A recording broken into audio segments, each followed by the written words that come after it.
Você já sentiu que sua vida precisava de uma pausa?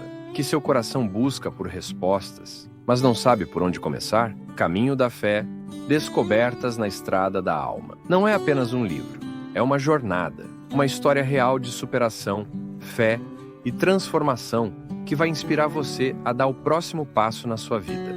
Descubra como desafios podem se transformar em lições e como cada momento pode ser uma oportunidade para se reconectar com o que realmente importa. Este livro é para quem busca mais do que histórias. Busca propósito, busca inspiração, busca a si mesmo. Disponível em e-book e na versão livro físico. Comece hoje sua jornada de transformação. Caminho da Fé. Descobertas na Estrada da Alma. O que você está esperando?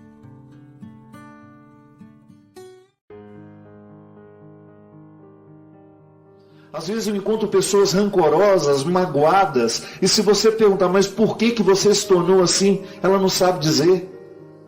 Claro, tem um ou outro fato, mas aquilo é pequeno demais para tanta amargura, para tanto sofrimento. O que foi que naquela pessoa foi tão definitivo, tão marcante, para que naquela fase da vida isso continuasse dando ordens até hoje? Isso é tão presente em nós. E eu acredito que à medida que eu vou falando, você vai acompanhando comigo e você vai fazendo uma leitura da sua vida. Quantas inseguranças de hoje você não consegue entender? Guardar rancores, guardar ressentimentos, é você declarar-se na condição de um baú de lixos, onde tudo que não presta continua ali, porque nunca se joga fora.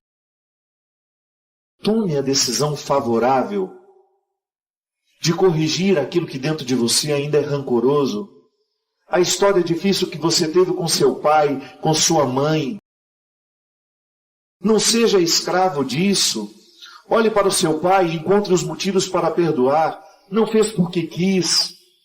Foi movido pelas situações daquele momento. Olhe para sua mãe, descubra quais são as diferenças que vocês tiveram e por que elas foram tão determinantes. Perdoe. Para você não reproduzir com seus filhos os mesmos erros. Mas certamente nós vamos fazer isso todo dia. Eu preciso olhar para o Fábio que fui na fase da manhã. O Fábio que chega no final do dia é outro. Às vezes mais cansado, magoado com alguma coisa que aconteceu ao longo do dia. E eu livremente escolho o que vou guardar para o dia de amanhã. O que desse Fábio eu gostaria de deixar, não levar comigo? O que desse Fábio eu gostaria de perdoar? O que desse Fábio eu gostaria de dispensar? Há um acerto a ser feito diariamente. E lamentavelmente, porque não fazemos esses acertos diários, nós adoecemos por causa da nossa falta de perdão.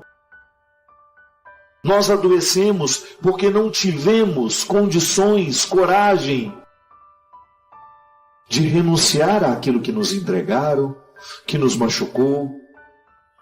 Como eu dizia, eu preciso particularizar. Se eu quero chegar a uma melhor versão de mim, eu preciso olhar no dia de hoje o que eu vivi, o que eu preciso perdoar do que eu vivi, as pessoas que eu magoei, as pessoas que me magoaram, viver uma reconciliação com essas pessoas, para que amanhã, quando o dia me receber, eu esteja um pouco mais leve do que estava hoje. É você não ser refém daquela criança que se machucou muito no passado e que agora tem dificuldade de lidar com aquilo que ofende. Porque um sinal da nossa imaturidade, um sinal de que nós ainda estamos sob a doma das idades antigas, é justamente a gente ter a ilusão de que nós nunca poderemos ser magoados pelos outros. Não. Seremos magoados, seremos traídos, seremos injustiçados. Sim, faz parte da vida. Lamentavelmente, nem todo mundo está vibrando numa frequência de amor, de bondade, de respeito pelos outros, de solidariedade. Mas a minha maturidade vai me manter de pé. Eu não vou ficar com aquele espírito de vítima. Olha, coitadinho de mim, fui traído mais uma vez. Porque às vezes, quem está tomando essa atitude agora, embora seja uma manifestação do homem que eu sou, quem está dando a ordem, dizendo, seja vítima, fique com cara de coitadinho, fique com cara de cachorro que caiu da mudança, é aquela criança que em mim ainda não foi perdoada. Também isso a psicologia nos diz, tudo que nós não curamos em nós, nós tendemos a reproduzir nos outros, a impor aos outros. Isso é muito cruel, porque nós perdemos a feliz oportunidade de fazer a nossa vida valer a pena. Sim, eu nunca, na minha vasta experiência, nos muitos encontros que a vida já me proporcionou como padre, eu nunca encontrei uma pessoa ser feliz, porque ela escolheu ser rancorosa, magoada, inimiga do perdão. Ao contrário, as pessoas mais felizes que eu encontrei na minha vida são aquelas que estão reconciliadas com elas. São aquelas que fizeram as pazes com as fases da vida que foram difíceis. São aquelas que resolveram se reconciliar com seus familiares, com aqueles que lhe impuseram sofrimentos, com aqueles que lhes traíram, com aqueles que lhes enganaram, porque entenderam que a forma mais inteligente de viver é plantando e semeando gratidão. A gratidão nunca florescerá num coração que odeia. A gratidão nunca poderá crescer numa consciência, numa mente ocupada por ódios e ressentimentos. Quando você se livra dos pesos daquela criança, você fica livre agora para olhar nos olhos daquele que lhe ofenderam, dar um sorriso, sem cinismo. Não se trata de ser cínico e dizer, vai em paz, está tudo certo. Você não me deve nada. Não ficou nada, nenhum ressentimento, nenhuma mágoa, porque eu faço questão de fazer esse exercício. Ele é de inteligência. Ele é de liberdade interior. Ele é expressão de bom gosto. À medida que você se reconcilia com aquela criança e ela deixa de lhe dar as ordens para você ficar magoadinho, chateadinho, você opta por uma postura mais madura e inteligente. Definitivamente não é inteligente guardar mágoas. Definitivamente não é inteligente guardar rancores. Colecionar insucessos, fracassos, decepções. Se você tem aquela facilidade de contar em detalhes o fato desastroso ou a traição que lhe aconteceu há 20 anos, pode ser que esse seja um sinal de que a sua criança traída, a sua criança insegura, ainda não tenha sido curada. Porque a tendência do perdão inteligente é justamente o esquecimento. Nós temos um estranho hábito de guardar dentro de nós sentimentos, ressentimentos, que é você sentir várias vezes a mesma coisa, mágoas, dissabores, fracassos, ressentimentos. Nesses avessos que nós somos. Às vezes a nossa lida com o outro é tão difícil, porque a lida comigo ainda é difícil.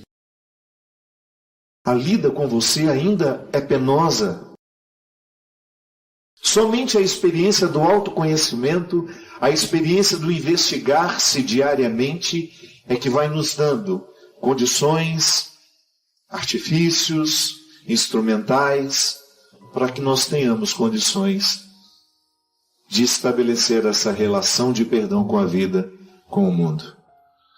Quem de nós ainda não se sentiu extremamente inseguro diante de situações que nós sabemos que somos capazes, Mas saber que é capaz não é suficiente, porque a insegurança brota e ela tem um poder de doma sobre nós. Tudo porque um dia registrou-se no nosso inconsciente uma informação que nos magoou, que nos machucou e que ficou guardada como se fosse uma verdade. Ficou dentro de nós, levamos o mundo afora, as novas idades da vida vieram, se sobrepuseram a esse momento da infância em que muitos traumas foram colocados dentro de nós.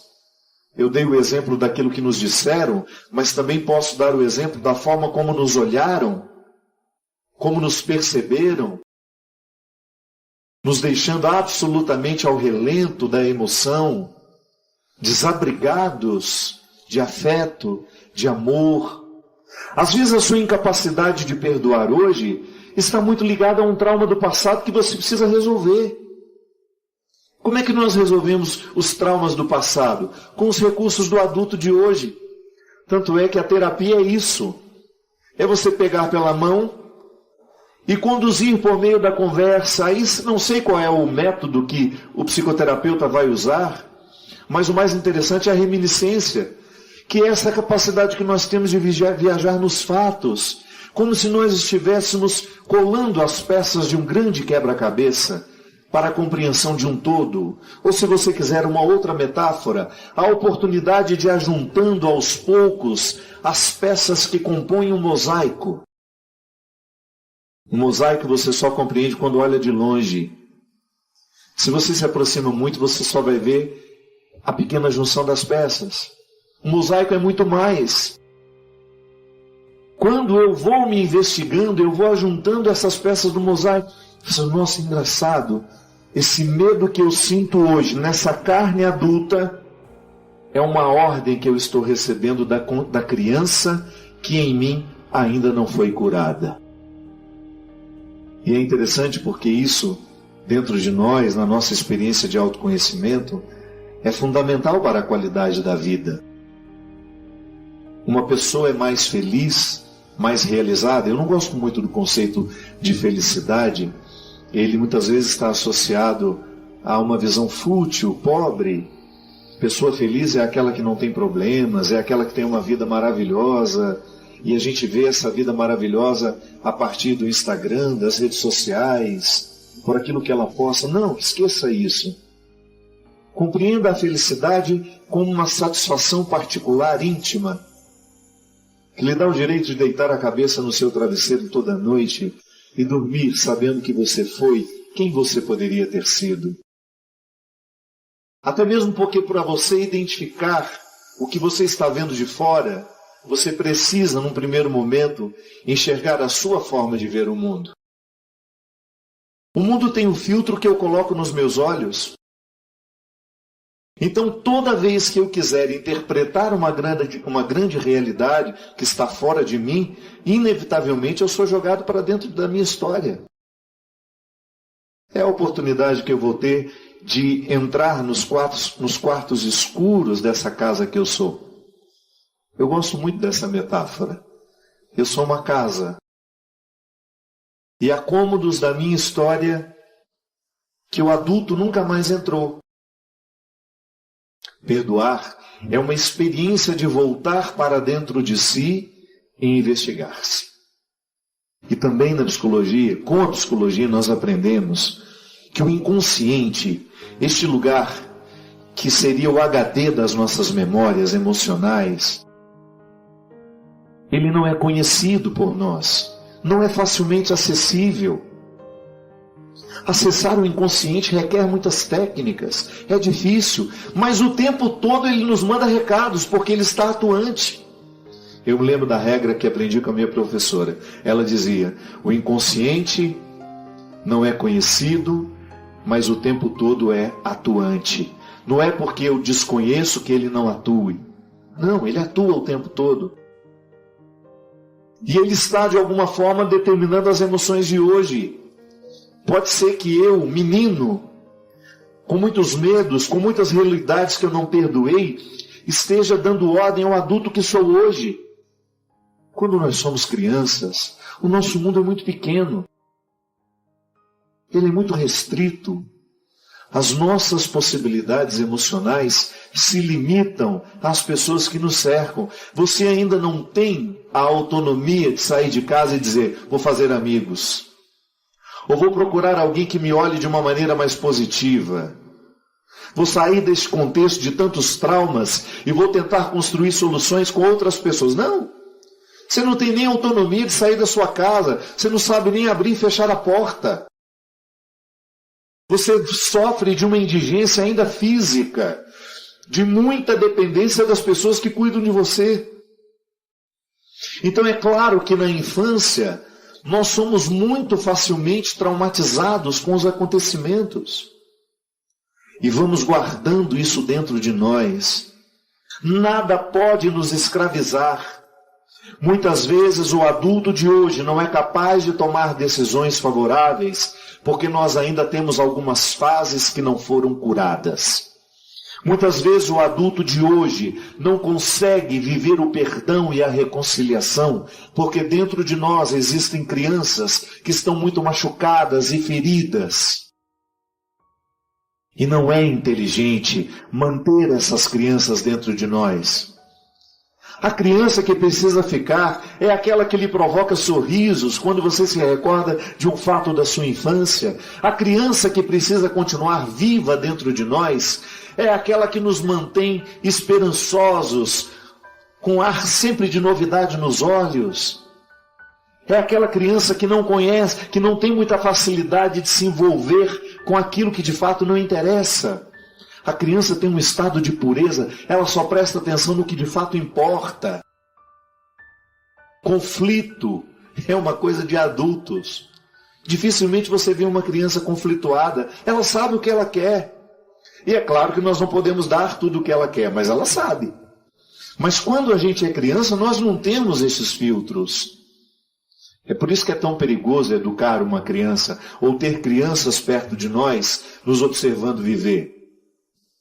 Às vezes nós dizemos coisas horríveis, sem perceber que estamos ferindo, e aí traumatizamos muitas vezes as pessoas. Um dia, porque não tínhamos ainda esses filtros da maturidade, provocaram muitas feridas emocionais dentro de nós, nos chamando de burros, incompetentes.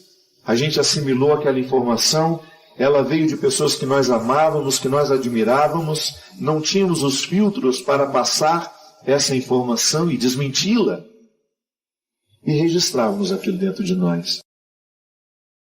Aí o tempo passou, aquela criança que era indefesa, incapaz de criar um recurso de retórica, não foi capaz de desmentir quem a traumatizou naquele momento.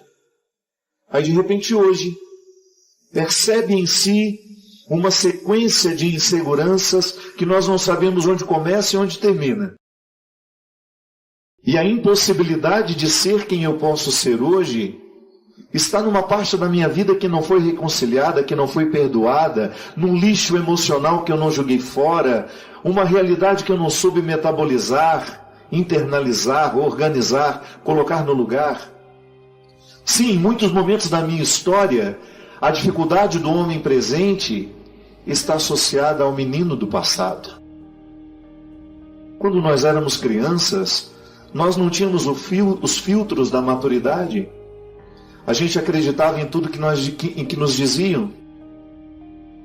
Hoje, se uma pessoa diz que você é burra, se você tiver maturidade, você vai arregimentar tudo aquilo que você sabe da sua inteligência, e a fala do outro é apenas uma opinião que pode lhe determinar a medida da sua imaturidade, à medida em que você for imaturo. Mas se você tiver uma maturidade, se você sabe que você é inteligente, que você tem competências, a acusação do outro vai soar apenas, pode até lhe magoar, lhe deixar chateado, mas não é determinante. Você tem um filtro por onde essa fala passa e não demora muito em você. Sim, se todos nós tivéssemos a oportunidade de pegar esse microfone hoje e dar o nosso testemunho, certamente nós teríamos aqui inúmeras falas, revelando lembranças que são doídas. situações que não couberam dentro de nós.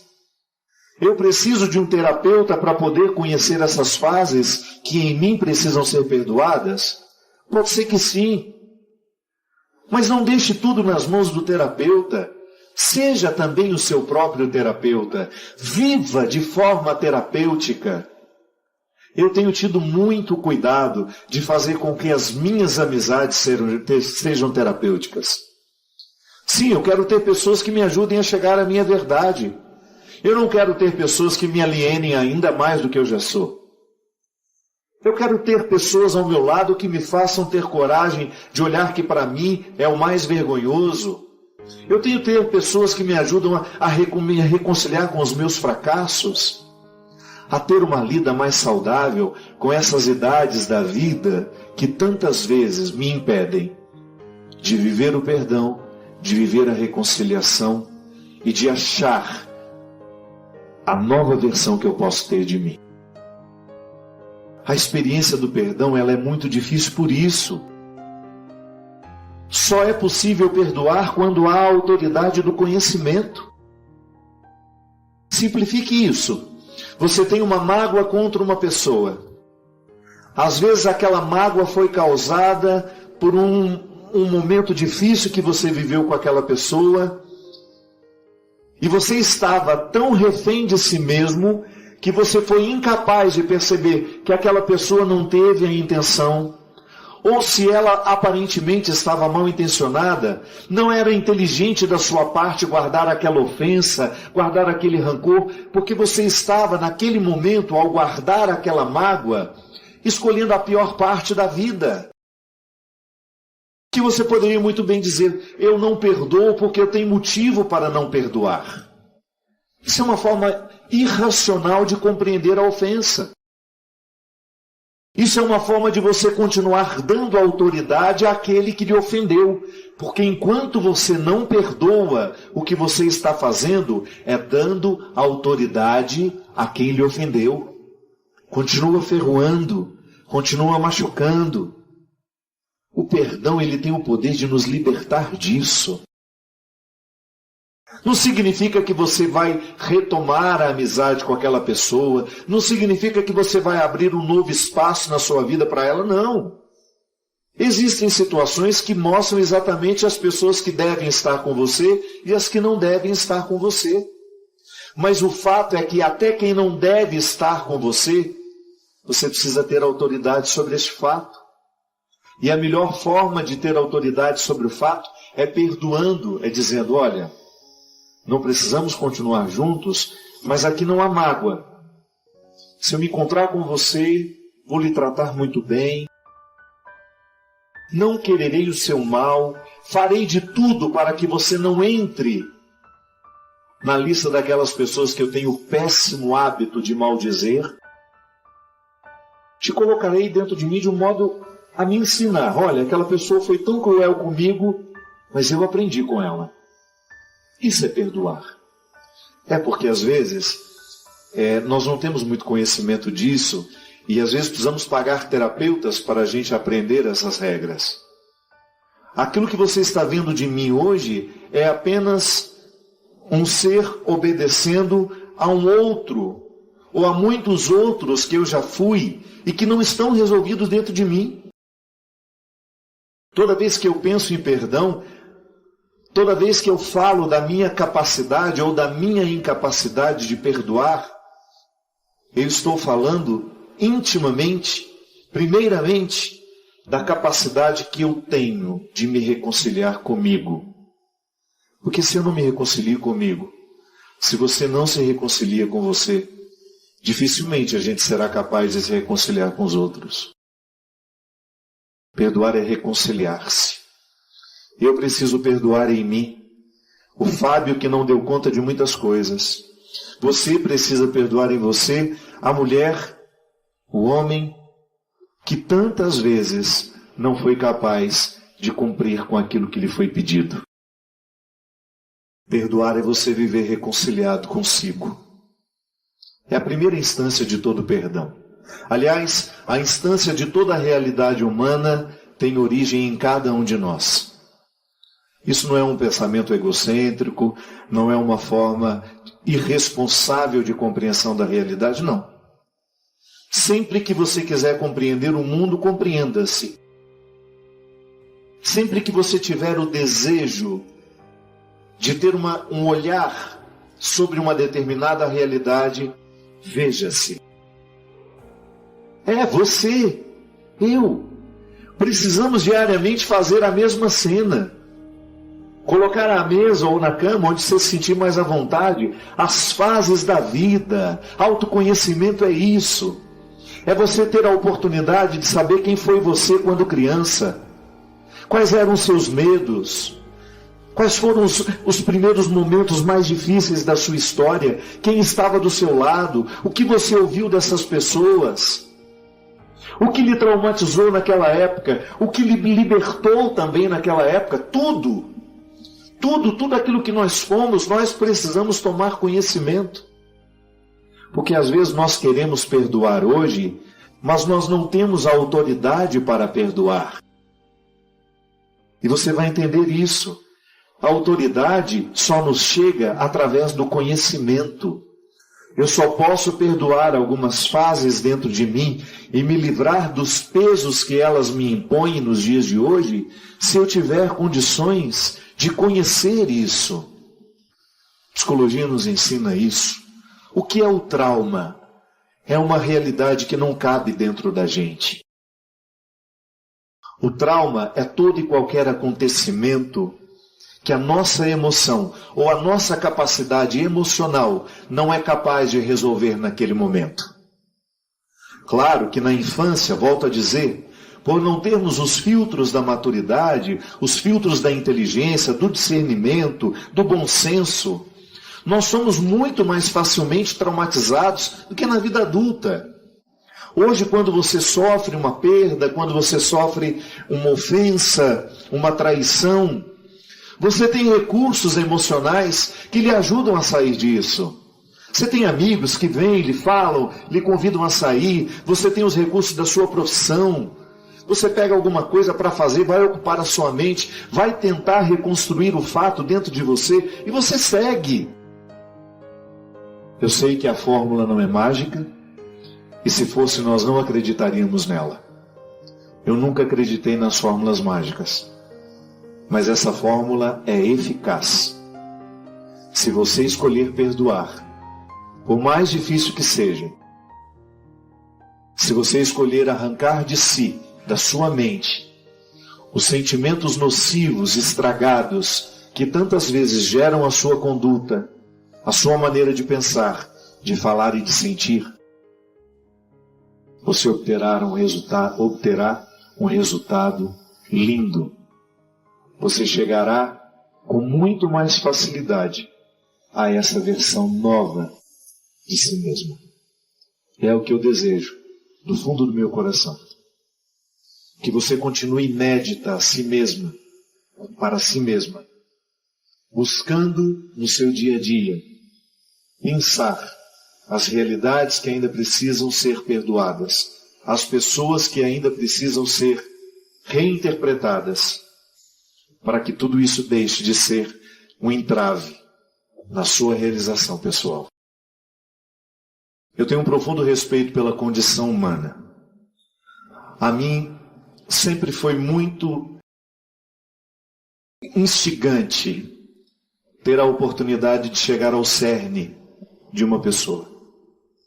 E é claro que tudo aquilo que nós enxergamos de fora é apenas uma parte. É apenas um detalhe do todo que aquela pessoa é.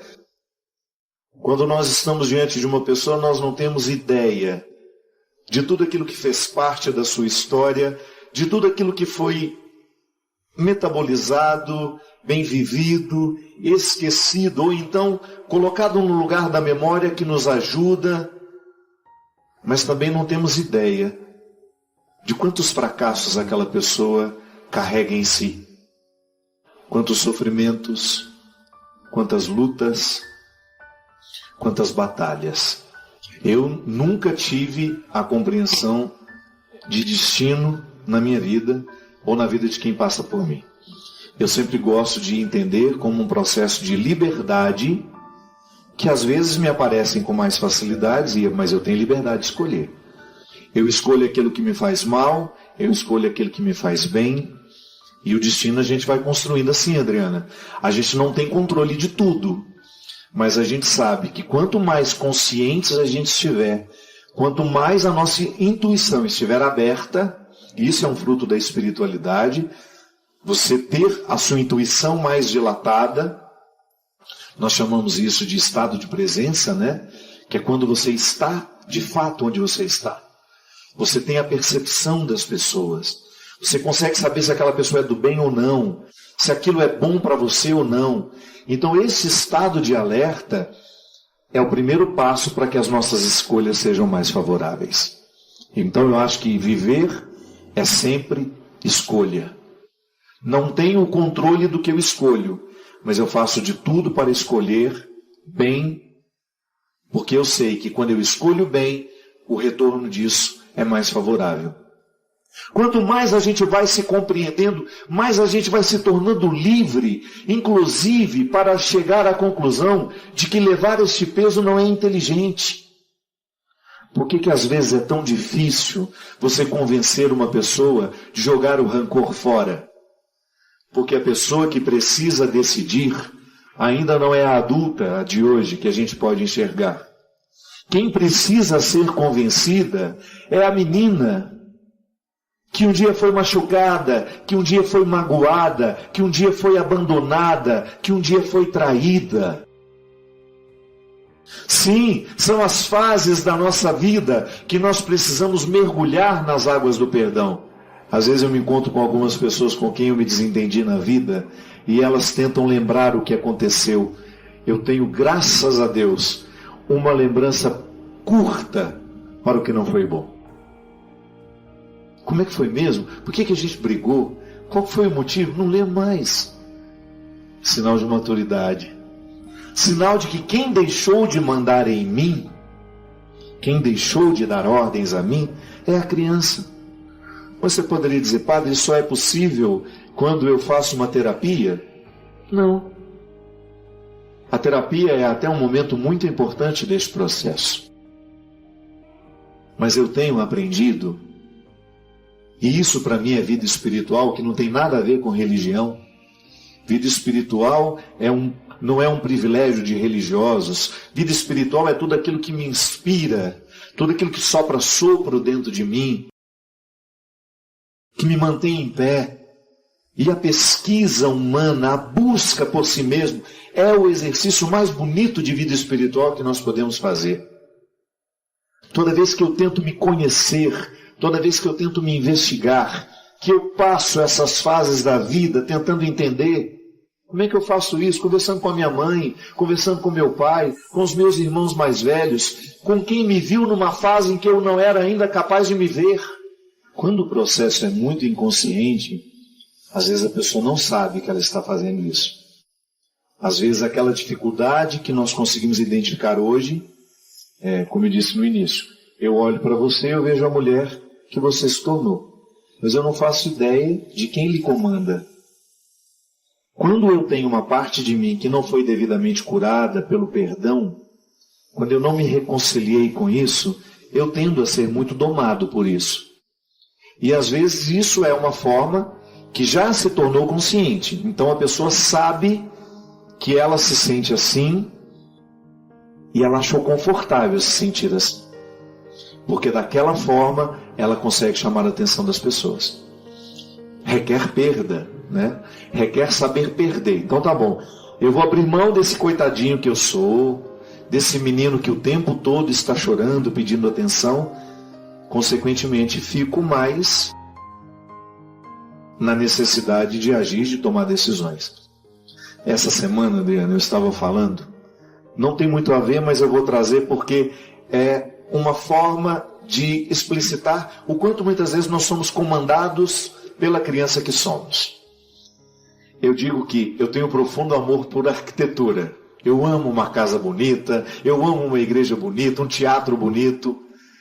Mas eu comecei a observar que quando nós adultos sentamos com os arquitetos Para fazer um projeto da nossa casa, quem senta com eles geralmente são as crianças carentes que ainda somos, que precisam de muitos metros quadrados para se sentir bem na vida.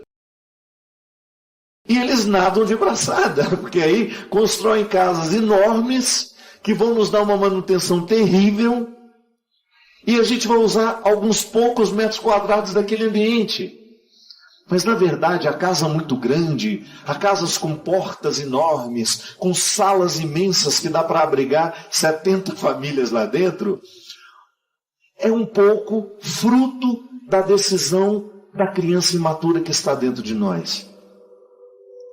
Porque se eu estivesse, claro, eu posso muito bem ser livre e querer uma casa grande, mas aí é o adulto que está decidindo.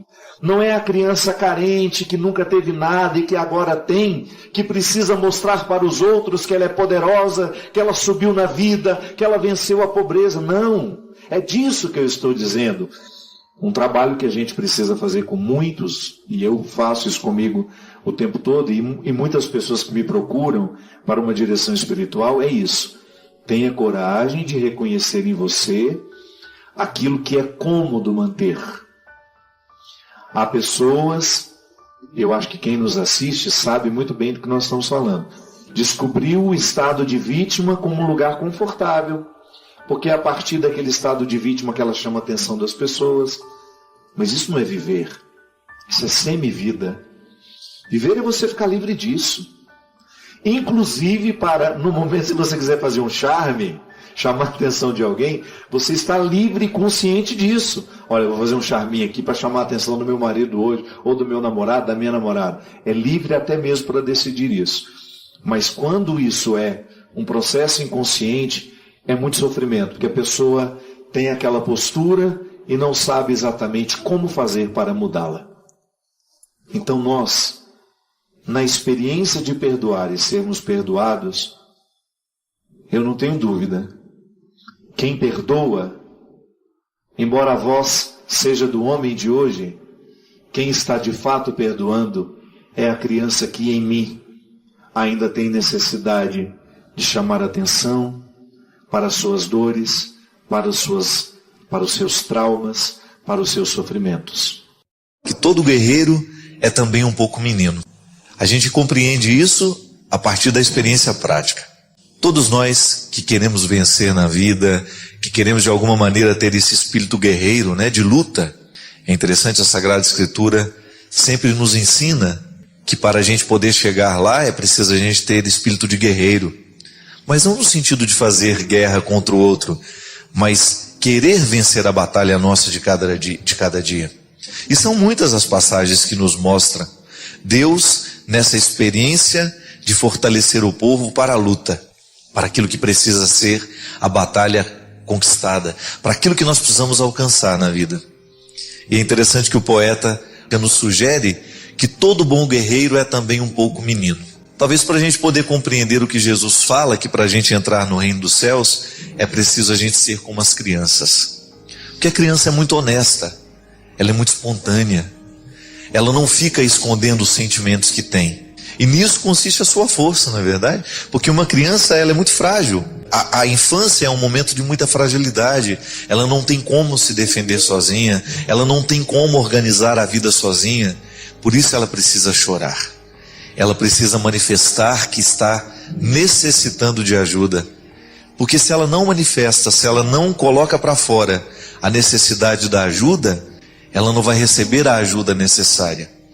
E nisso consiste uma força também. Ter a coragem de se mostrar frágil. Ter a coragem de dizer que há uma necessidade no coração. Interessante, minha gente, mas quantas vezes na vida a gente fracassa justamente porque a gente não sabe mostrar a fragilidade? Quantas vezes na vida nós perdemos pessoas importantes para nós justamente porque a gente não sabe lá mostrar a fragilidade, a gente não sabe pedir perdão, a gente não sabe dizer que errou. Isso de alguma maneira nos expõe frágeis, né? Quando você tem aquela necessidade de dizer, me desculpa, porque eu errei com você.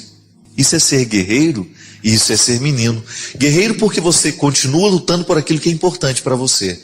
Você vai lá para reconquistar o que você considera especial. Mas é também menino, porque você vai munido dessa simplicidade de saber dizer: eu errei, eu preciso de você. Quando você tem coragem de demonstrar que há uma fragilidade em você, e que essa fragilidade não é para lhe envergonhar, mas é para lhe colocar no caminho certo daquilo que você precisa alcançar. A vida em Deus, a experiência bonita da espiritualidade encarnada, dessa que nos ajuda a ser melhores no nosso dia a dia, nos ensina que nós precisamos reconciliar o tempo todo dentro de nós a força e a coragem do guerreiro, mas a simplicidade e a pequenez do menino. Para todo dia, todos os dias a gente vai precisar viver essas duas dimensões da vida, a força e a fragilidade, uma ajudando a outra. Porque se a gente dissocia essas duas realidades, se a gente quer ser só guerreiro, é possível que a gente vai sair machucando muita gente. Quando a gente é tomado de um espírito guerreiro sem ter também a alma do menino, a gente corre o risco de sair em campos de batalhas constantes, lutando, matando as pessoas que estão do nosso lado, machucando muita gente. Mas se a gente traz junto a alma do menino, nós vamos saber fazer essa luta ser mais terna. E aí nós vamos viver de maneira mais equilibrada, conquistando na vida, lutando pelos nossos objetivos, mas sem perder a sensibilidade que nos faz voltar, corrigir o que não deu certo, pedir perdão, recomeçar. Coisas que são próprias das crianças, né? Que às vezes a criança, sobretudo quando ela é bem educada, né? Ela vive de maneira muito bonita essa simplicidade. No contexto de um coração infantil, de uma criança, por exemplo, ela não se perde em muitas coisas. Ela sabe o que ela ama e ela chora por aquilo que ela ama. Ela grita por aquilo que ela ama. Ela grita cada vez que ela sente que está sendo ameaçada. São coisas da vida, são fases da vida, que claro, a gente vai amadurecendo, a gente vai perdendo essa predominância da infância sobre nós. Mas há tantos aspectos da infância que nós precisamos redescobrir depois de grandes, e uma delas é essa simplicidade, que a gente precisa saber chorar, a gente precisa saber mostrar a fragilidade que existe em nós, porque quando a gente se veste de muita arrogância, a gente às vezes perde oportunidades preciosas por causa disso. Quantas vezes as pessoas vão embora da nossa vida justamente porque a gente não soube ser simples? A gente ficou arrogante demais, a gente se mostrou muito pronto, né? Achou que vestindo essa couraça de força, as pessoas vão te respeitar um pouco mais. Não, isso é bobagem. Muito mais que ser respeitado pelo outro, a gente precisa ser amado, ser acolhido de verdade. Essa autoridade que faz com que os outros tenham medo de nós, essa não ajuda muito na vida.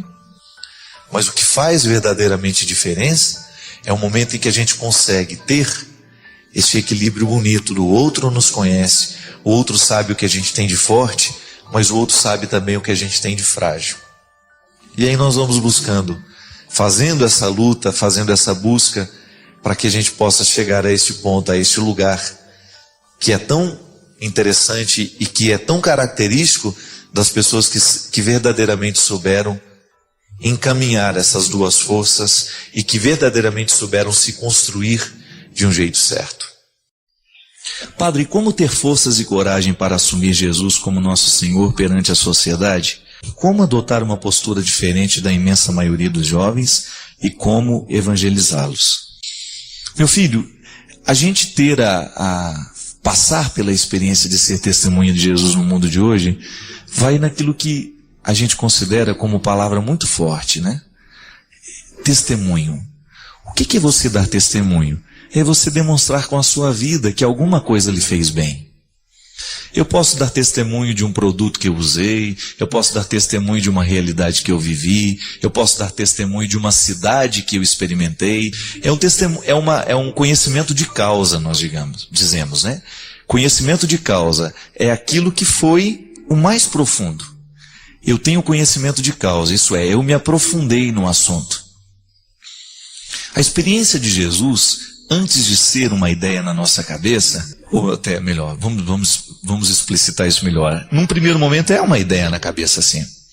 Depois de ser uma ideia na cabeça, porque você um dia ouviu falar dele, ficou aqui, uma ideia entrou dentro da sua cabeça, você assimilou uma forma de conhecimento, uma informação sobre uma pessoa.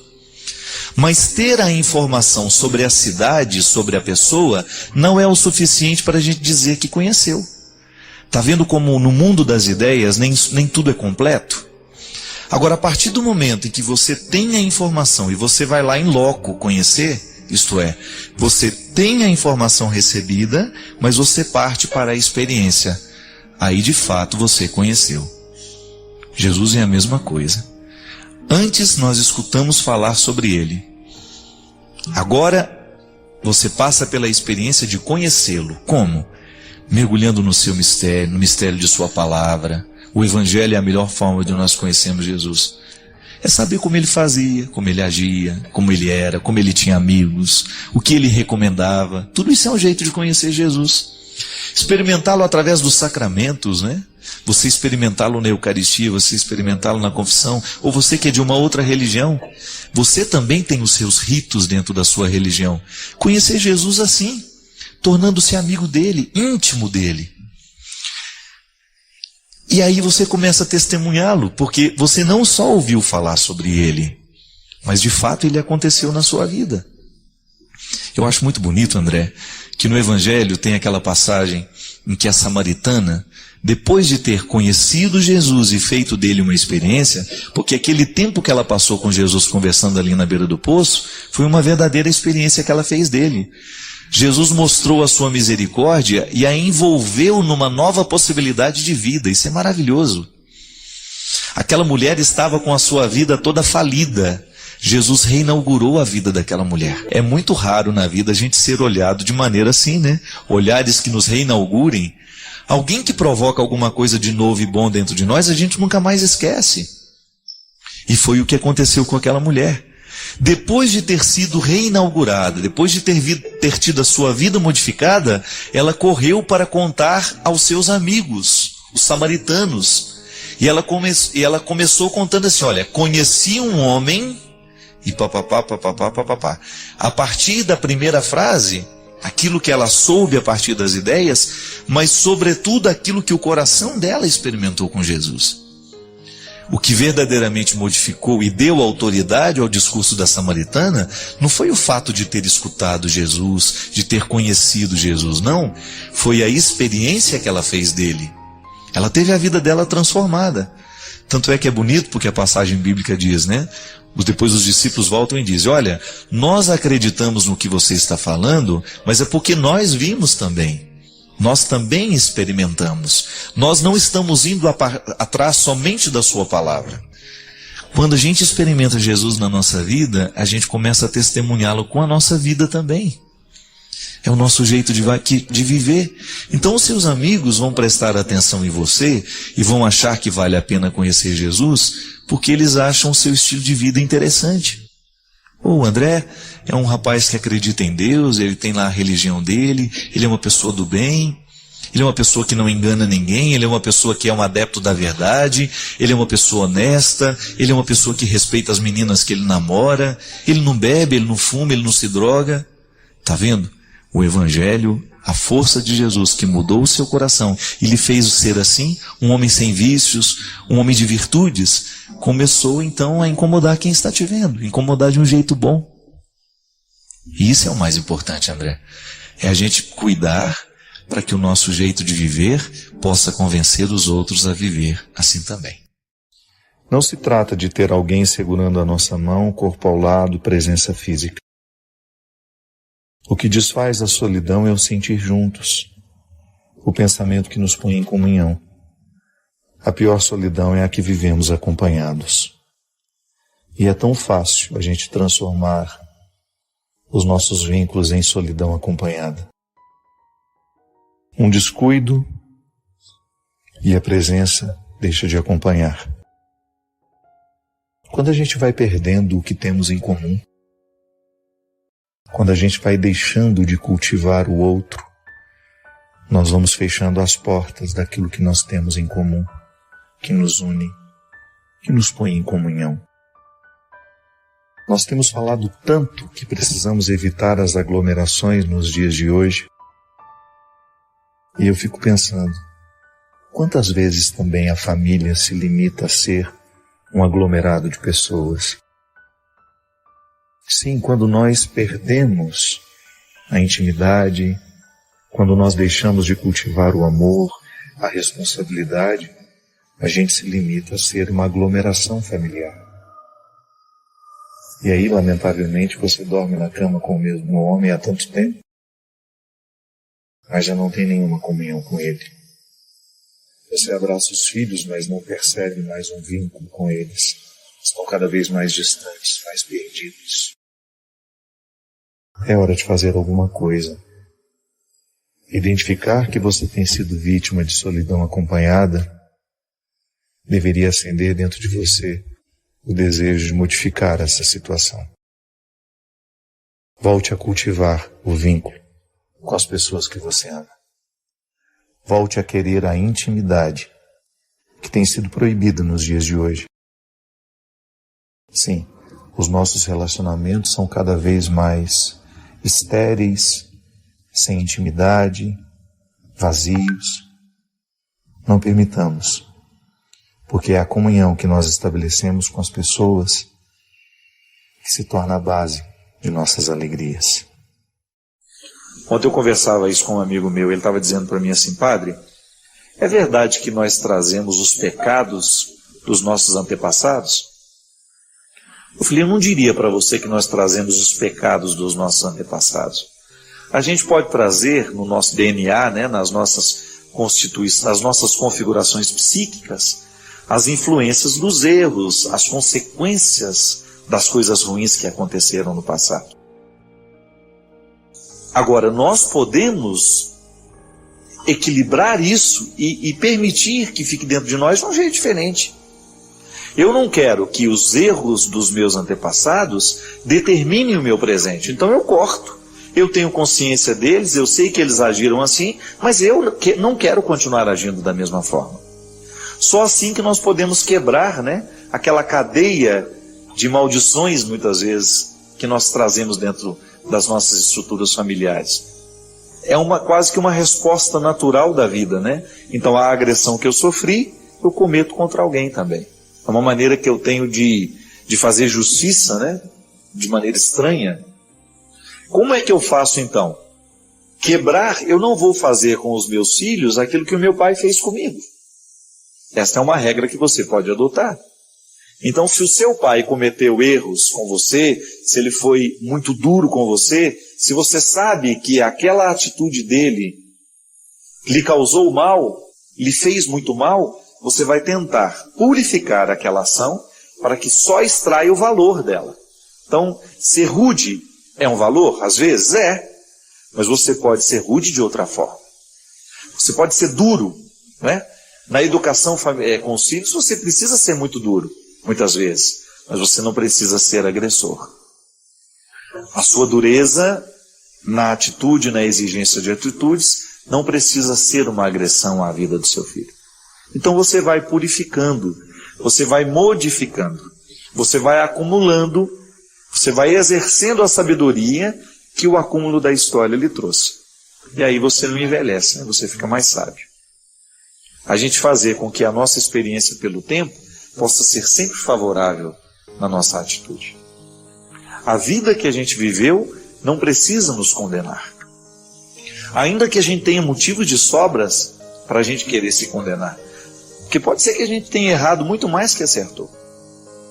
Mas a gente não precisa fazer prevalecer os erros.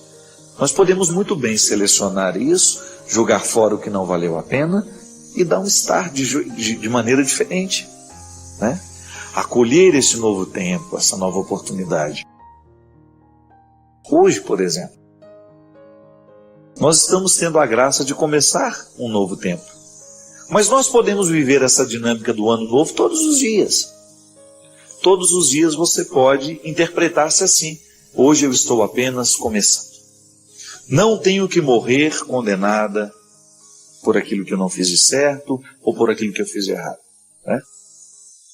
Não preciso morrer me condenando pelo passado. Então eu assumo hoje a oportunidade de um novo tempo na minha vida. E aí o ano é novo de verdade. Não é só o calendário que muda, mas é a gente que muda também. Isso é muito importante.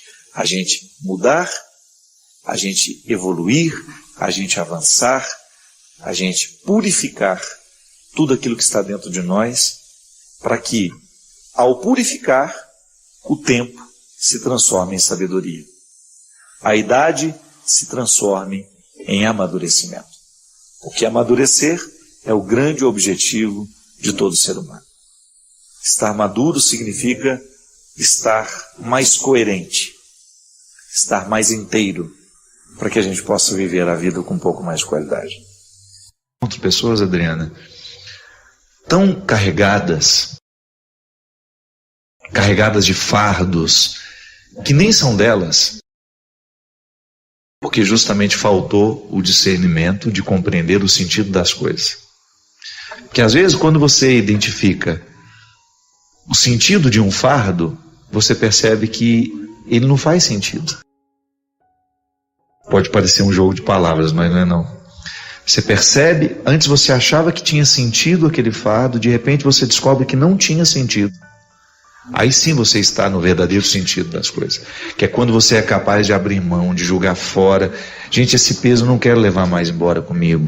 Porque às vezes você que está em casa, você passa por um momento de dificuldade, e é sempre difícil mesmo a gente interpretar o que suportar a barra do momento. Eu gosto tanto daquela música do Gonzaguinha, um homem também chora, né? É triste ver esse homem, guerreiro, menino, com a carga do seu tempo por sobre os seus ombros. É isso mesmo. Nós levamos sobre os nossos ombros a carga do tempo, da família que a gente tem, das escolhas que a gente fez.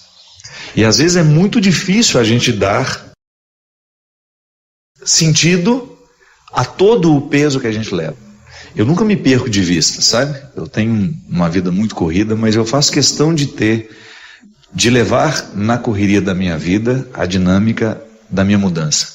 Eu estou em constante processo de mudança. Eu acredito muito nessa ação de Deus em mim. Eu tenho muitos defeitos, tenho consciência deles, mas você sabe, eu não desisto dessa possibilidade de ser um homem melhor. Isso para mim é uma meta.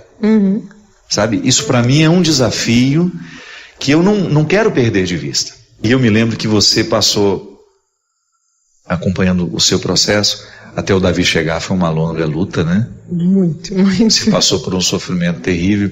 E eu fico pensando o tanto que foi importante, agora depois de olhar para trás, aquele sofrimento todo preparando seu coração para você amar o Davi ainda com mais intensidade. Eu não sei se é possível, né? Medir a intensidade do amor, mas talvez com mais maturidade, você não acha? Mais maturidade, sem dúvida, sem dúvida. Tudo que eu vivi... Adriana, você perdeu, né, uma criança. Quantos meses, Adriana? 3 meses. Está com 3 meses já, com toda uma expectativa, né? E a minha gravidez com o Davi também foi uma gravidez que ainda era de risco. Nós ficamos todo mundo apertando a barriga, né, com medo do Davi sair antes da hora. Eu fiquei os primeiros 3 meses, assim, sofrido. Eu não curtia os primeiros 3 meses de gravidez. De ansiedade. Eu tinha sinais de que eu estava... Assim, como eu tive sinal do primeiro, eu tive sinal também com o Davi. Poderia perder também. Exatamente. Então foi uma luta, mas valeu demais tudo, valeu a pena. Na nossa vida é assim, minha gente. O testemunho da Adriana, a mim, é muito precioso, porque é alguém de verdade como nós, como você, que também precisa dar conta das suas dificuldades, das suas lutas pessoais.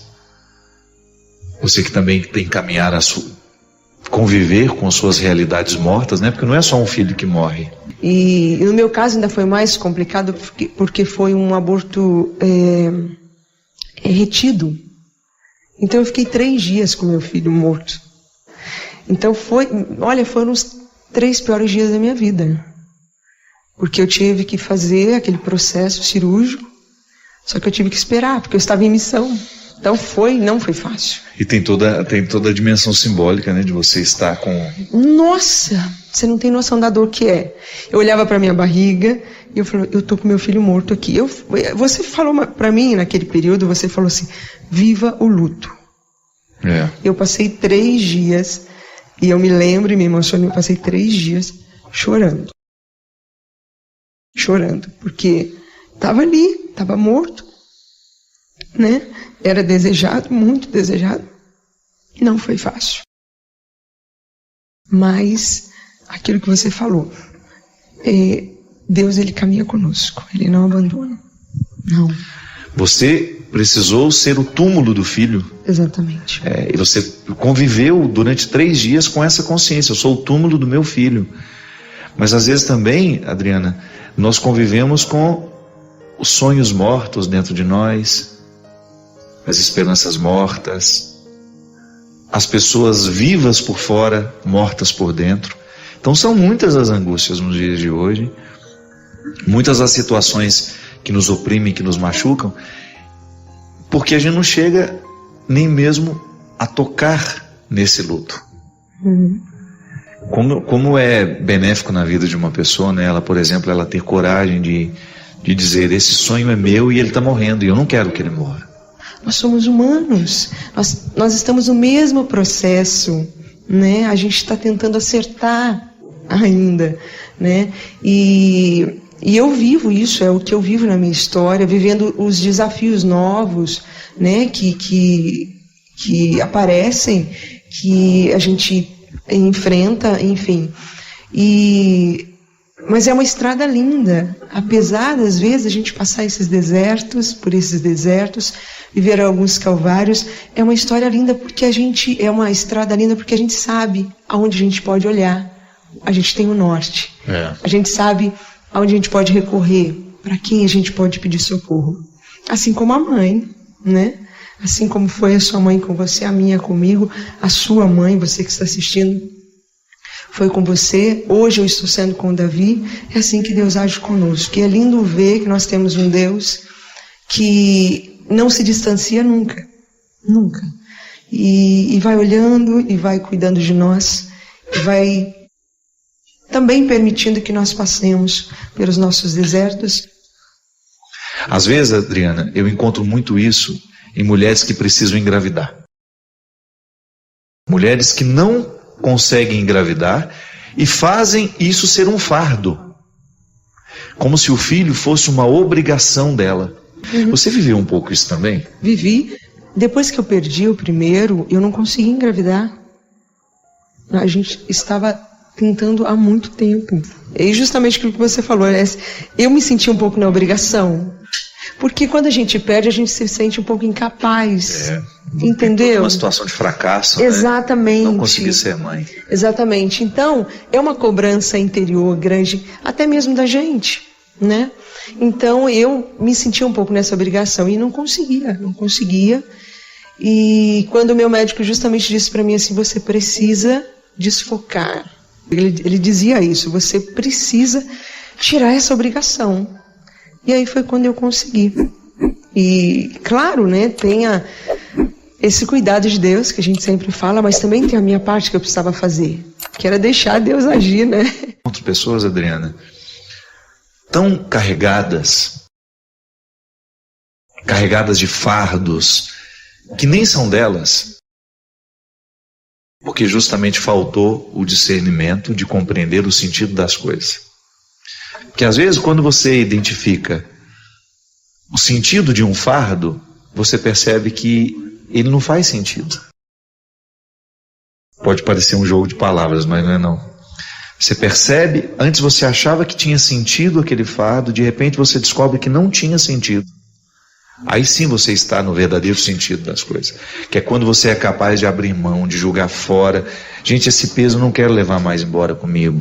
Porque às vezes você que está em casa, você passa por um momento de dificuldade, e é sempre difícil mesmo a gente interpretar o que suportar a barra do momento. Eu gosto tanto daquela música do Gonzaguinha, um homem também chora, né?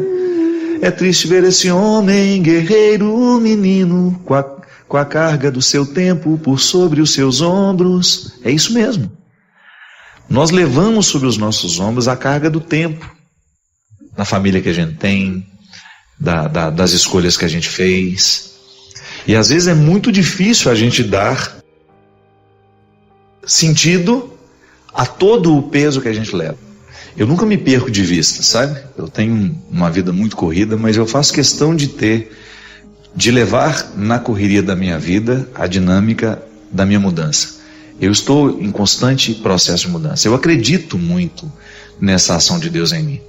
Eu tenho muitos defeitos, tenho consciência deles, mas você sabe, eu não desisto dessa possibilidade de ser um homem melhor. Isso para mim é uma meta. Sabe? Isso para mim é um desafio que eu não quero perder de vista. E eu me lembro que você passou acompanhando o seu processo até o Davi chegar, foi uma longa luta, né? Muito, muito. Você passou por um sofrimento terrível. E eu fico pensando o tanto que foi importante, agora depois de olhar para trás, aquele sofrimento todo preparando seu coração para você amar o Davi ainda com mais intensidade. Eu não sei se é possível, né? Medir a intensidade do amor, mas talvez com mais maturidade, você não acha? Mais maturidade, sem dúvida, sem dúvida. Tudo que eu vivi...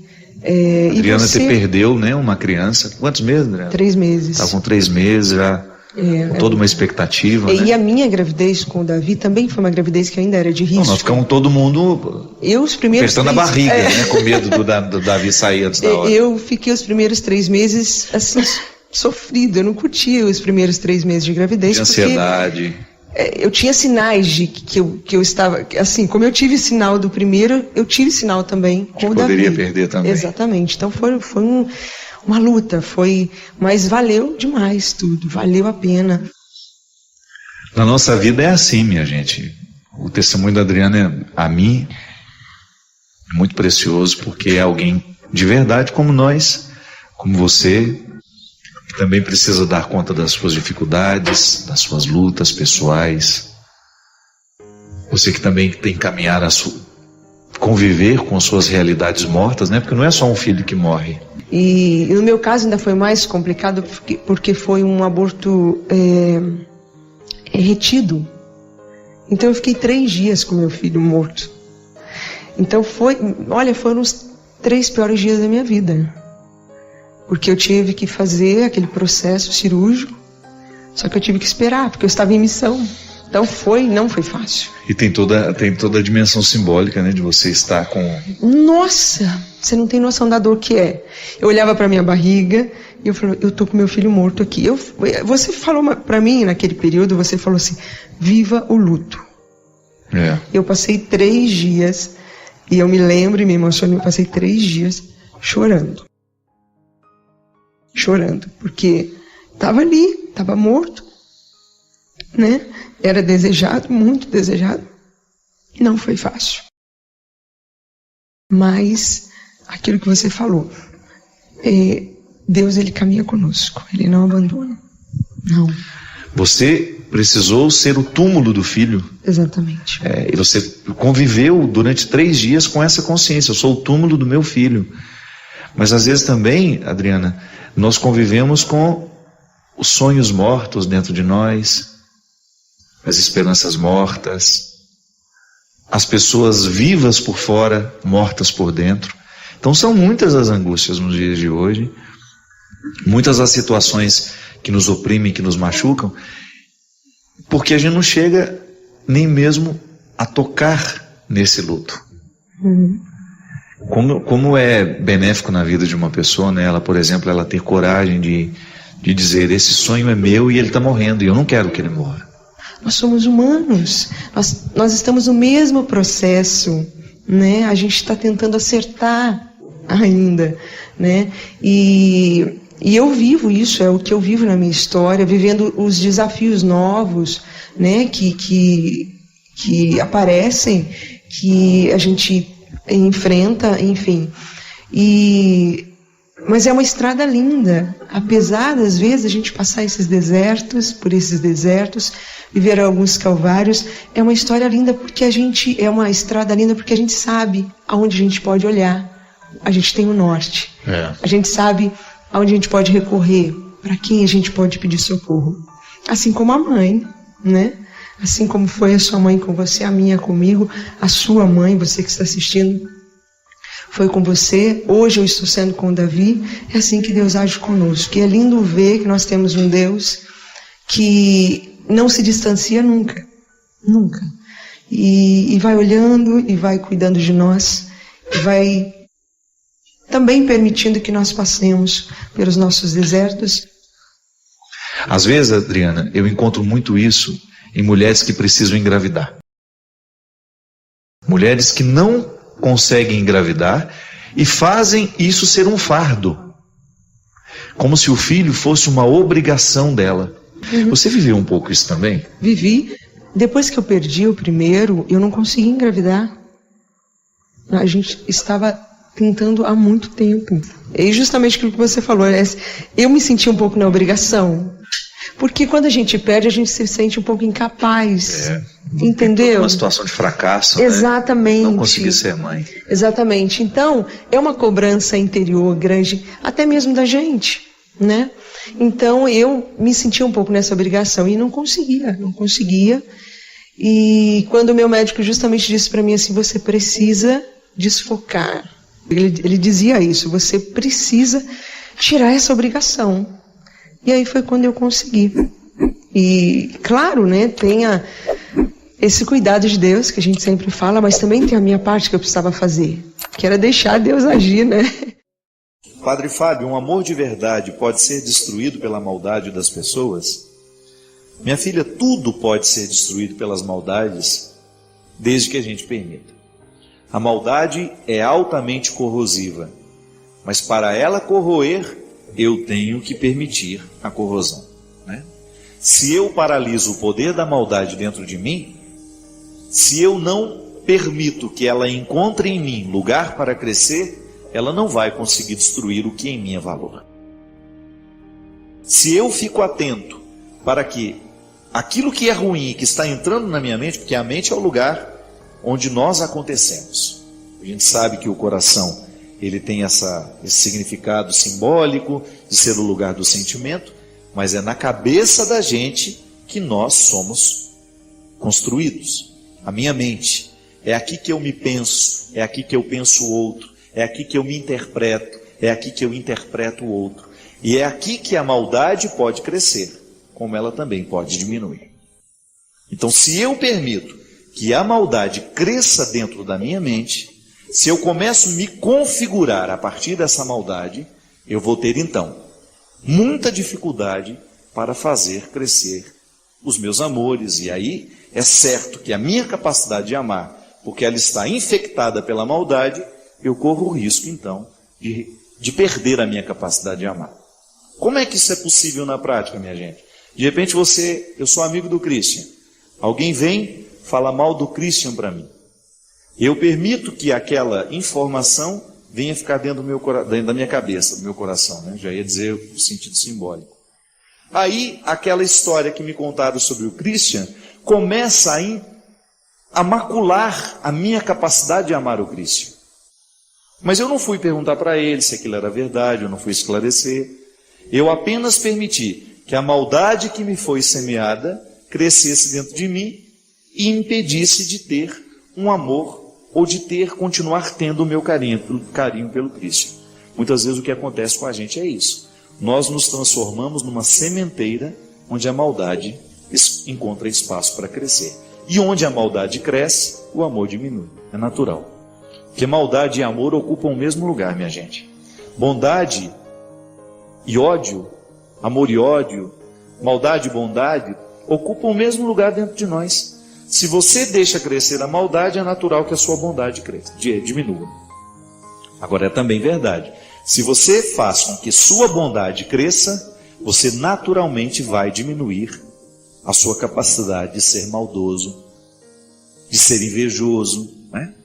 Por que a gente pode controlar a inveja promovendo aquilo que a gente tem de melhor? Porque a partir do momento que você se ocupa de você mesmo, quando você começa a cuidar bem de você, você começa a crescer.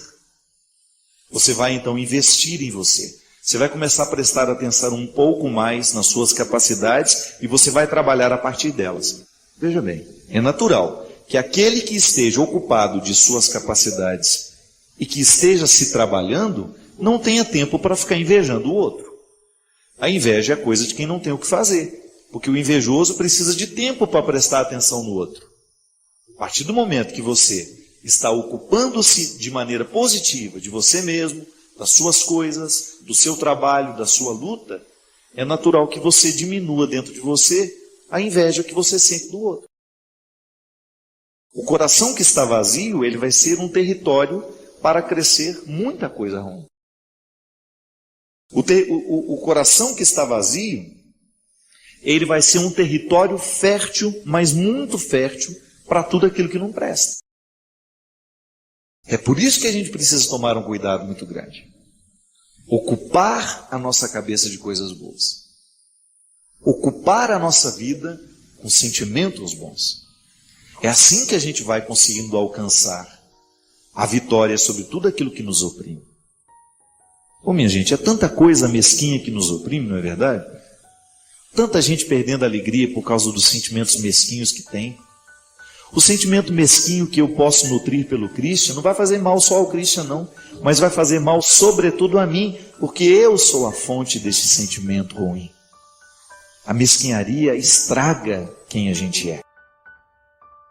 E essa oportunidade de viver, ela é única.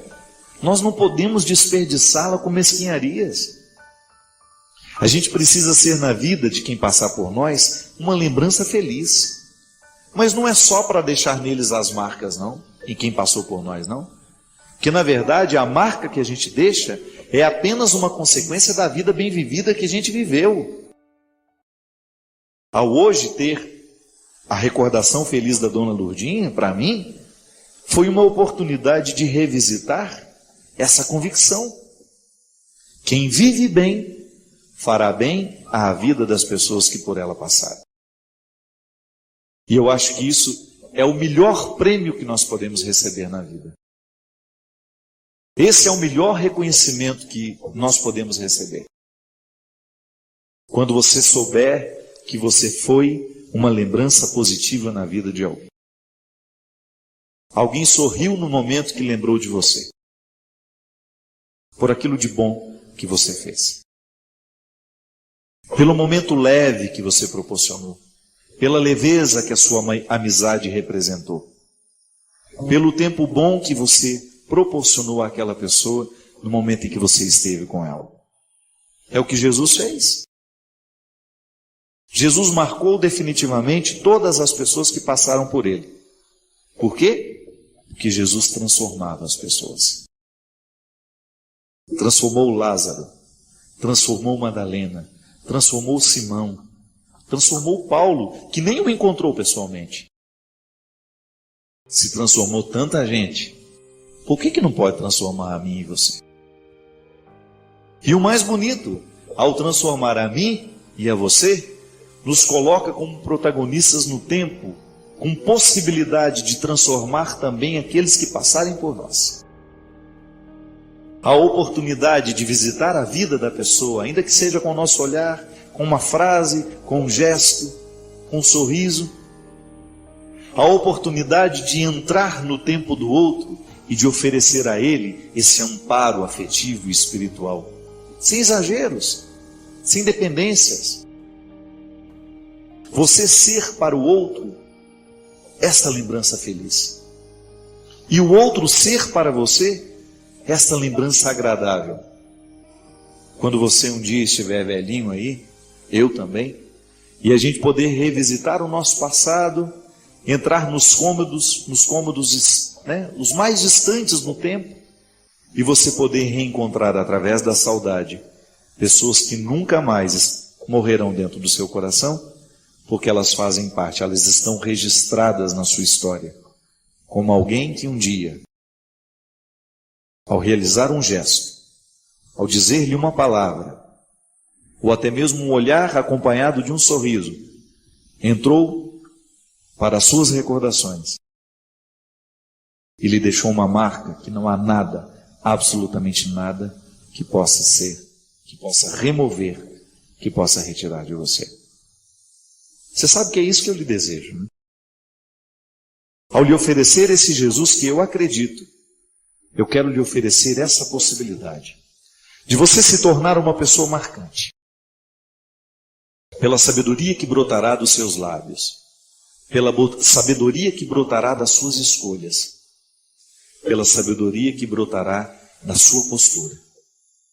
de você ser gente de verdade, de fazer a diferença nos dias de hoje, de abandonar a mesquinharia, de não permitir que nada mesquinho nesse mundo venha encontrar abrigo dentro do seu coração. Tenho certeza que se você quiser, se você desejar isso do fundo do seu coração, acolher a graça de Deus, que já decidiu isso, Deus quer lhe transformar numa pessoa marcante. Se você hoje optar por isso, você pode ter certeza que você já começou a ser essa pessoa marcante que o mundo precisa. Porque todo coração humano que se dispõe a ser este lugar onde Deus acontece, nele se transforma, nele se torna. Deus passa por ele, Deus acontece com ele. Assim como a teologia acontece nas preposições, Deus acontece em nós, ao passar por nós, ao viver em nós e ao encontrar no nosso coração um território favorável para o crescimento de sua vontade, de seu amor, de sua... Eu desejo que você, nas suas lutas, você tenha sempre o direito e a possibilidade de retirar os seus excessos, para você ter diante dos seus olhos a sua verdade fundamental, sem exageros, só você. E a partir disso, você reencontrar o caminho da vida. Obrigado pelo seu carinho, pela sua atenção, e que Deus abençoe muito você. Que Deus derrame sobre o seu coração, sobre a sua casa, sobre a sua vida, a disposição que caracterizou o coração de Nossa Senhora, para que, exemplo dela, a gente também possa ser um cristão de verdade, levando sempre Jesus no colo, para apresentá-lo àqueles que ainda não o conhecem.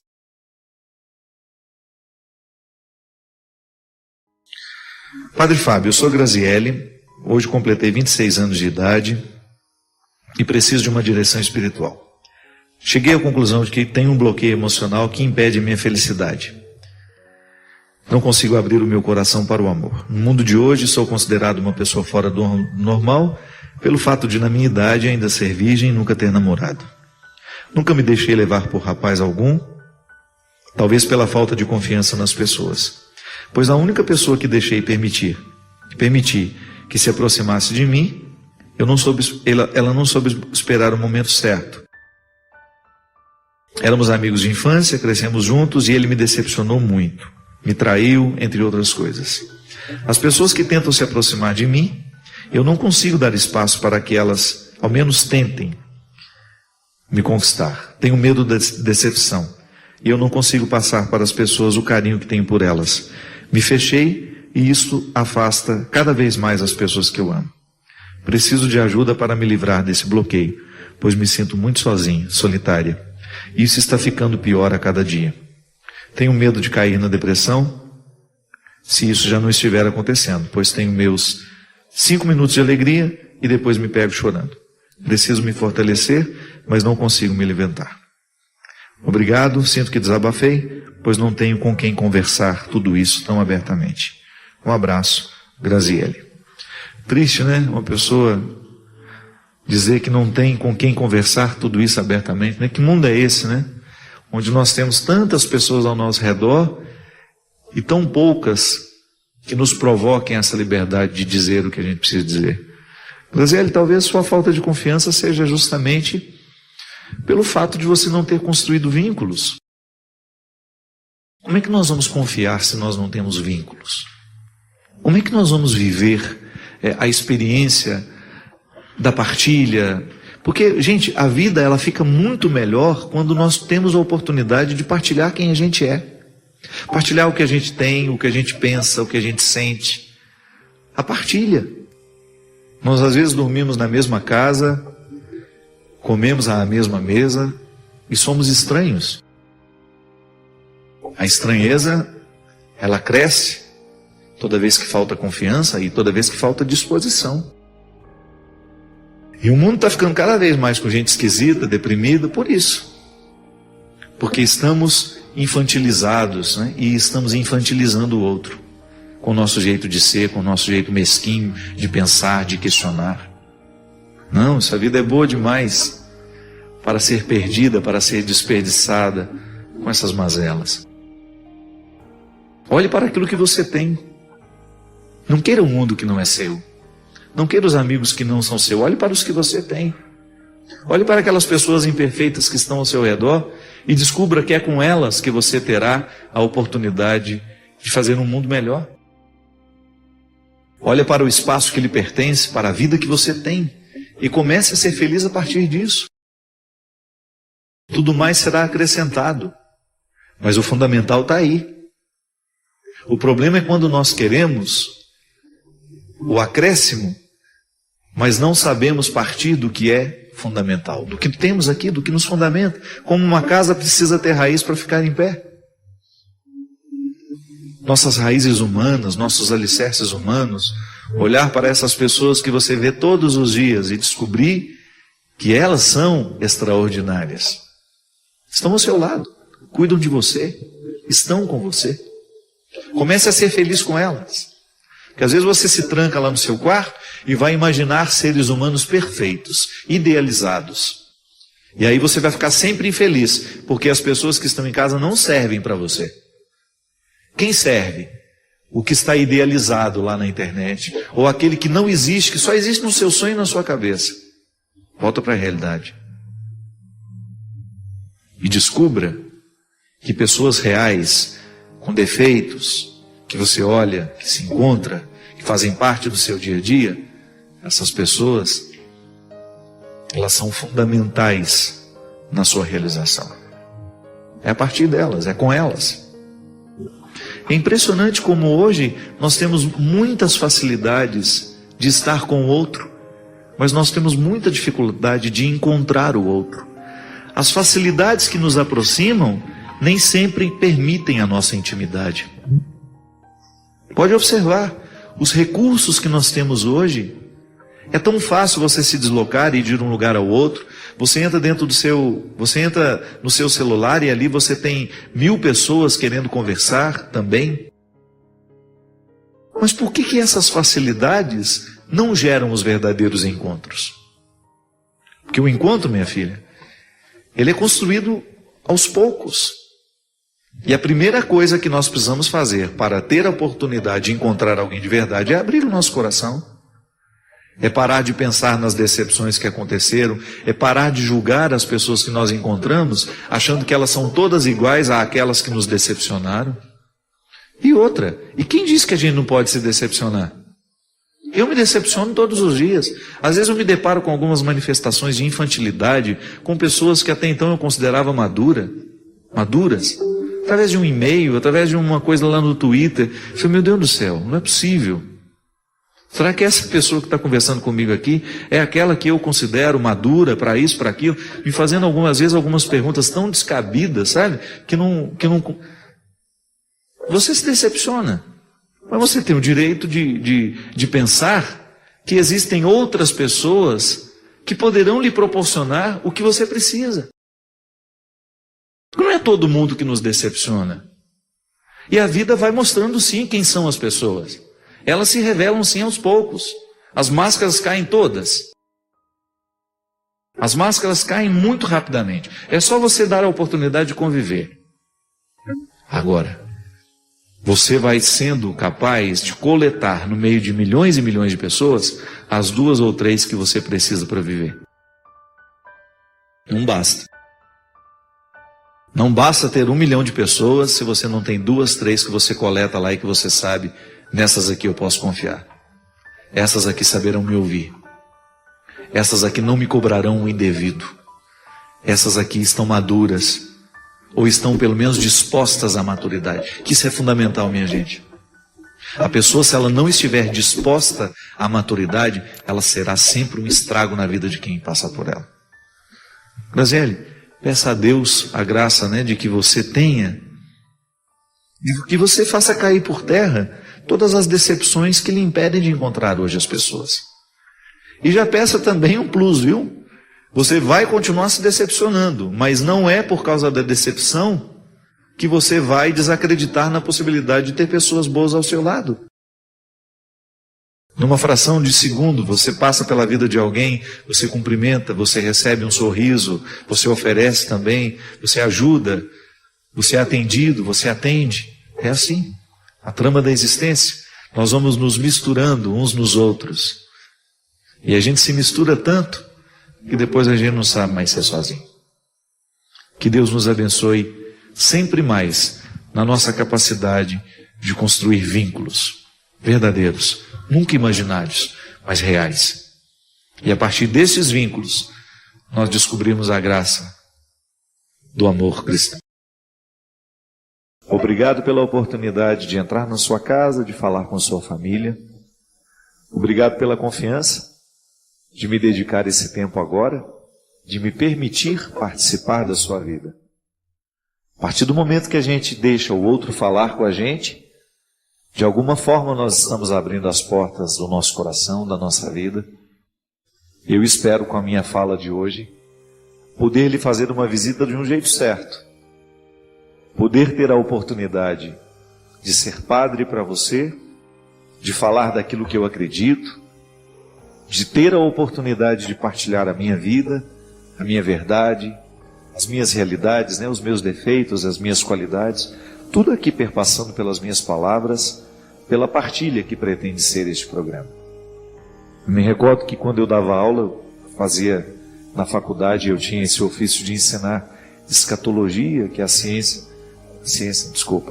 é o braço da teologia que reflete sobre as realidades futuras, sobre a eternidade. E eu gostava sempre de salientar com os meus alunos que nós, como padres, toda vez que nós formos falar da morte, temos que falar sempre a partir do significado que ela traz para a vida. De nunca pensar como uma finalização, é apenas uma passagem. E falar dessa passagem, refletir sobre essa passagem, é a gente pensar na nossa vida, no nosso jeito como nós estamos vivendo. Aliás, às vezes eu identifico que o medo que nós sentimos da morte está diretamente ligada à nossa falta de qualidade na vida. Porque a partir do momento que a gente vive com qualidade, nós vamos encarar a morte de um jeito diferente. É claro, é natural que nós tenhamos apegos. E, aliás, eu fico pensando que os nossos apegos, eles são fontes de muitos sofrimentos. Quando eu tenho um amor a alguma pessoa, quando eu tenho um vínculo com alguém, é natural que eu tenha medo que essa pessoa morra, que ela vá embora da minha vida, e é natural que eu sofra muito no momento em que isso acontece. É uma experiência positiva de amar, que acaba se desdobrando no sofrimento, Então hoje é um dia de saudade, um dia de recordar as pessoas que um dia foram importantes na nossa vida e que de alguma forma continuam vivas dentro de nós. Porque a saudade é esse sentimento que Deus nos permite viver, experimentar, para a gente fazer ficar presente dentro de nós aqueles que já partiram. Então hoje, ao recordar e ao rezar pelas pessoas que nós amamos, que já foram embora da nossa vida, nós poderíamos, quem sabe, ter a oportunidade de olhar para o jeito como nós estamos vivendo. Então a celebração da morte ganha sentido de ressurreição, Porque se pensar a morte do outro me faz pensar na vida que eu ainda não estou morto, então de alguma maneira eu vou descobrir nessa minha vida as ressurreições possíveis. Aquilo que eu já posso experimentar de maneira antecipada da eternidade que eu tanto espero. A gente sabe que o dia de hoje é sofrido para muita gente, é sofrido para todos nós que de alguma maneira perdemos até de maneira mais recente, a dor recente de ter que ter tido sepultado, de ter que sepultar alguém que nós amamos, é sem dúvida para nós uma experiência também de aprendizado. Olhando para aquele que a gente não tem mais, quem sabe a gente possa perceber o que está do nosso lado hoje. Muitas mães se curam da dor de terem perdido um filho quando são capazes de olhar para os filhos que ficaram. É a sabedoria da vida, Nos sacudindo ou até mesmo mexendo com a gente para que a gente descubra naquele momento da dor um elemento que nos faça sobreviver. Porque se a gente vai ficar parado naquele que morreu, naquele que foi embora, naquele que não está mais entre nós, a gente corre o risco de esquecer os que estão ao nosso redor. O amor, minha gente, é sem dúvida a experiência humana mais profunda que nós podemos fazer. Mesmo porque o amor abre muitas portas dentro de nós. Através do amor nós podemos acessar muitas realidades que são nossas, que a gente corre o risco de morrer sem acessar. Por isso que é preciso que a gente ame. Quando eu amo, quando eu sou capaz de estabelecer um vínculo, eu estou tendo acesso a regiões do meu coração e da minha vida que outras situações não podem me fazer acessar. E se a gente ama, é natural que a gente sofra. Não tem como amar e não sofrer. O amor, ele gera preocupação, ele gera dor no momento em que o outro está sofrendo. E tudo isso é o impacto que o amor causa em nós. Mas também amor gera leveza na nossa vida, né? A sensação de estarmos acompanhados, de não sermos sós. O amor que nós experimentamos em família. Tudo isso podendo ser refletido a partir do dia de hoje e a partir dos significados dos dias de hoje, do dia de hoje, que é olhar para a vida a partir da morte. Desejo do fundo do meu coração que todos vocês que hoje estão vivendo esse dia com dificuldade possam descobrir o sentido mais profundo da saudade, que é sempre positivo. Ele não pode nos mortificar. A saudade não é um sentimento que tem que nos deprimir, é o contrário.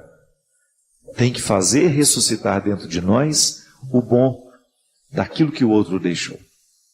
Tudo aquilo que foi positivo, que foi vivido, que foi experimentado.